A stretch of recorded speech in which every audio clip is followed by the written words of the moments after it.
ক্ষমতাধর আল্লাহ যখন চেয়েছেন তখন আমি সুস্থ হয়েছি, আবার যখন তিনি চেয়েছেন অসুস্থ হয়েছি, আবার যখন তিনি চাইবেন সুস্থ হব, আবার যখন তিনি চাবেন আমার সামনে আজরাইলকে পাঠাই দিবে। কথা বলেন ঠিক কিনা?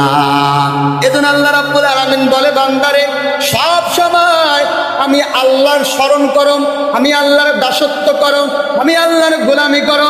ওয়া মা খালাকুতুল জিন্না ওয়াল ইনসা ইল্লা লিয়াবুদুন। ইবাদত করতে হবে কার?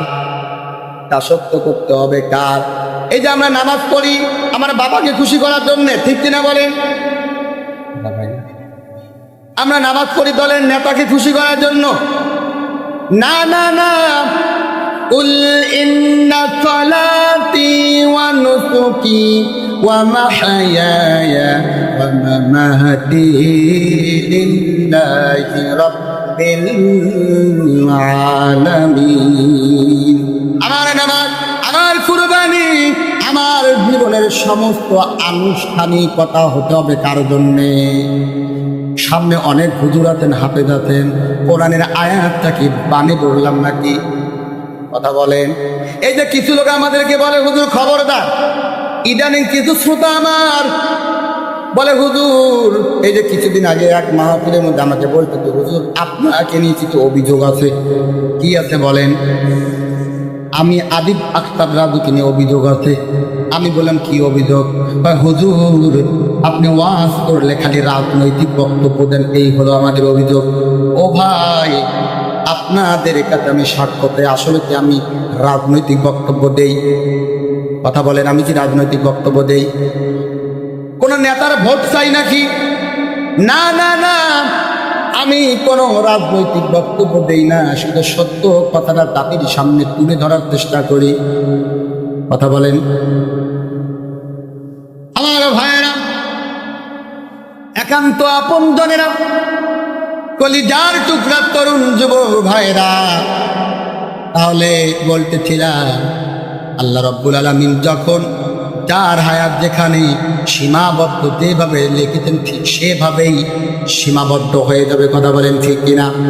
পৃথিবীর কোনো ক্ষমতাধর, পৃথিবীর কোনো শক্তি, পৃথিবীর কোনো ব্যক্তি আপনার হায়াতকে কেড়েও নিতে পারবে না, আপনার হায়াত কিন্তু দান করতেও পারবে না। দেখেন কোরআন কি বলছে।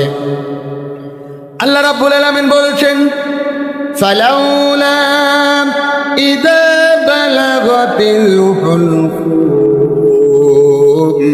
ওয়া আনতুম হিনাইযিন তানজুরুন ওয়া নাহনু আকরাবু ইলাইহি মিনকুম ওয়ালাকিন লা তুবসিরুন ফালাউলা ইন কুনতুম গায়রা মাদিনিন তারজিউনাহা ইন কুনতুম সাদিকিন।